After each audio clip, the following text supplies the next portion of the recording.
Afternoon, students. We will continue with the chapter on The Three Questions by Leo Tolstoy. But before I proceed with the chapter, let me have a little recap of what we did on Monday. Accordingly, we started the story whereby we are told there is a king and he wants answers to three questions. What is the right time to do something? Who are the most necessary people that he should listen to?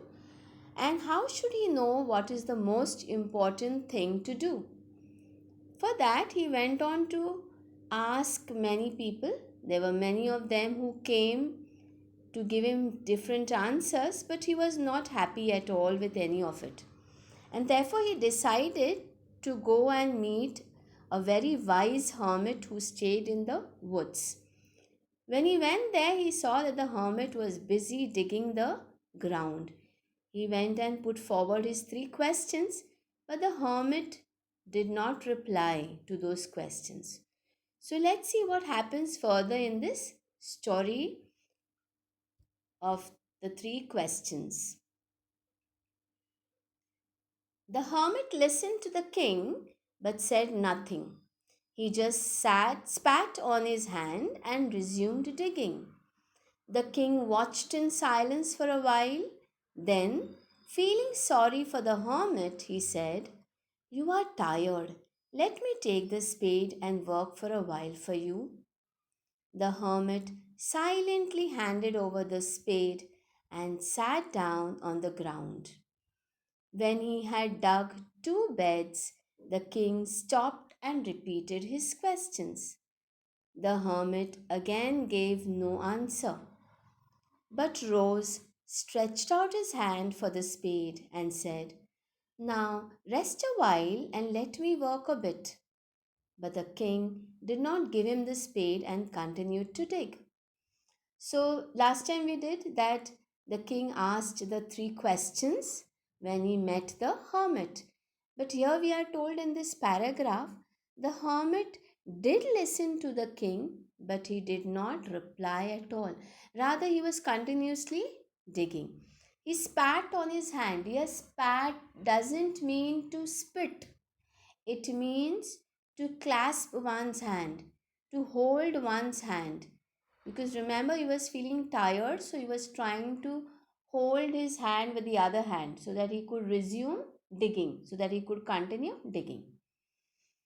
And the king watched and watched, and suddenly he realized that the hermit is feeling very tired. He is breathing very heavily.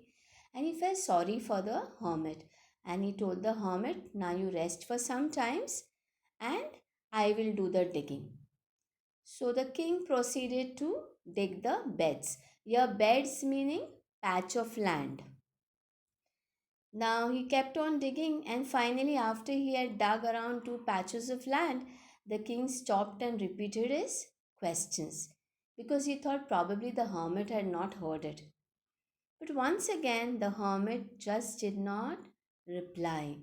Rather, he stood up and he stretched out his hand, did not utter a word. He just stretched out his hand, trying to tell the king that, "All right, now you sit down," and told him, "You take little rest." But the king was so sorry, looking at the old hermit. Rather, he told the hermit, "You continue to take rest. I will dig the other patch of land also." Okay, now over here, class, in this paragraph, mark the second from the second line. The king watched in silence for a while, and underline the word silence over there. My question is, transform that word silence into an adverb and rewrite the sentence. When you get such a question, remember the first thing that you have to do is in just transform that silence. So silence will become silently. Okay, you add an ly and now transform it into a sentence. So remember one thing, you do not have to change the tense of the sentence. Sentence has to remain, the tense has to remain the same. You are just transforming the word into an adverb. So your answer will be the king silently watched for a while, or you could say the king watched silently for a while. Either way it is correct. Okay, now you see the word silently there. Sixth line you have the word silently, first word. Okay, silently transform, again it's a noun, it's an adverb. You transform it into a noun. So your noun will be silence. We just did it in the previous grammar part, no? So silence is silently. Okay, and silently over here noun form becomes silence. Okay, further you go, you have the sentence out over there. The king stopped and repeated his question. My question is, transform it into a simple sentence. Now remember, simple sentence means you must have just one finite verb. Finite verb meaning one verb which gives you the tense of the sentence. Now, if you look at the sentence carefully, it's a compound sentence because you have and, which is a coordinating conjunction. Now, what you must do is you must take the first part of the sentence, and in the first part you pick out the verb. So the verb is over there, stopped. So whenever you have transforming it into simple, you have to transform the first verb into an ing form. Ing form meaning in the present participle. And then rewrite the sentence doing away the and. So your answer will be, stopping, the king repeated his question. Okay. Stopping, the king repeated his questions is your simple sentence. Next line you have the word answer. Change it into an adjective. Answer will be answerable. Next you have, the king did not give him the spade and continued to dig. My question is, remove the negative, or the question can come as, transform it into an affirmative sentence. So over here you have to remove the negative, not, and rewrite it again. So your answer will be, the king refrained to give him the spade. Refrained, R-E-F-R-A-I-N-E-D. The king refrained to give him the spade and continued to dig. Okay. Alright. Let's continue now with the next paragraph. 1 hour passed and another. The sun began to sink behind the trees, and the king at last struck the spade into the ground and said, I came to you, wise one, for an answer to my questions. If you can give me none, please say so, and I will go home. Here comes someone running, said the hermit. Let us see who it is. So, after 2 hours had passed, the sun had started sinking, sun had started setting, and the king also was now tired of digging. And finally, he stuck that spade to the ground. He stopped digging and he told the king, I had come to ask you 3 questions. Now, if you cannot answer, let me go home. He felt probably even the hermit doesn't know the answers. But before the hermit could reply to his that question, he distracted his attention. Why? Because the hermit saw somebody was coming from far, running towards them. And he told the king, see, somebody is coming running. Let us see who it is. Probably someone needs help. Alright, in this paragraph now, class, you mark, I will go home. Mark that. Add a question tag. Your answer is, I will go home, comma, won't I, W-O-N apostrophe T. Won't I, and a question mark. Okay, let us continue now. The king turned round and saw a bearded man come running out of the forest. The man held his hands pressed against his stomach, and blood was flowing from under them. Now he suddenly saw the man who was coming. He had come from running from the forest side, and he was holding his hands towards his stomach, and to their surprise they saw that blood was oozing out from that stomach. When he reached the king, he fainted and fell to the ground, moaning feebly, moaning feebly, crying slowly or silently or softly out of pain.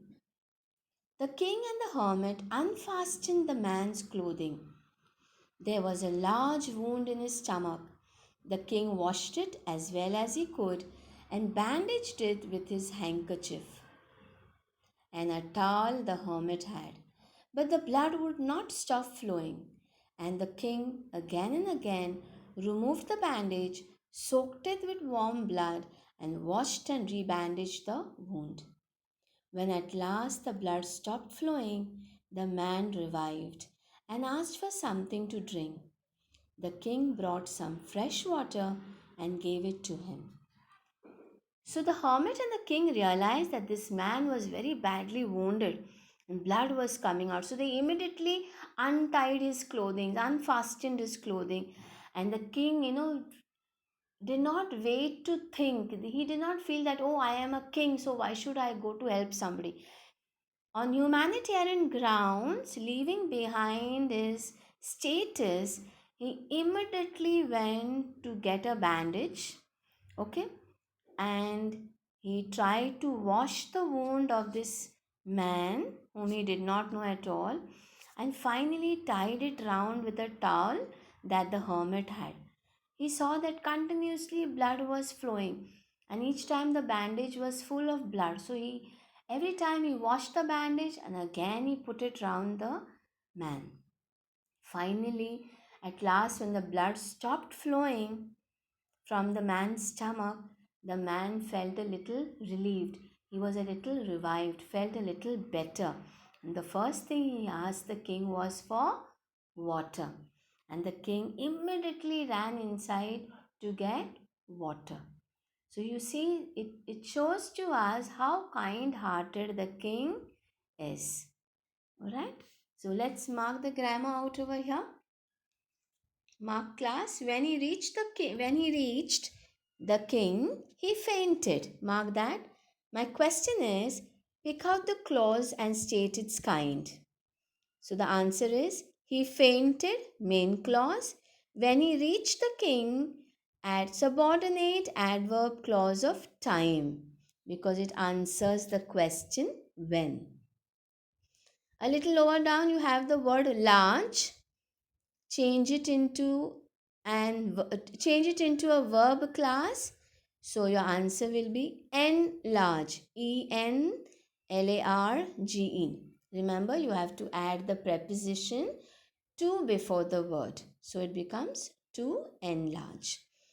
Next, you have in the same line, you mark the king washed it as well as he could and bandaged it with his handkerchief and a towel the hermit had. My question is, rewrite the sentence using not only but also. So my answer will be, the king not only washed it as well as he could, but also bandaged it with his handkerchief and a towel the hermit had. So your conjunction and goes away. Alright. Okay, next we have the word warm. Change it into a noun form. Answer will be warmth. WARMTH because you add the article the. So the warmth. Okay class, so I end up my explanation here. So who was this wounded man? What do you come to know about the hermit later on? How did the king get the answers to his 3 questions is what we are going to do the following Monday. Okay, till then, thank you class and God bless you. But yes, I am going to discuss with you the assignment on the alchemy of nature. So keep your books ready for that assignment to be corrected now.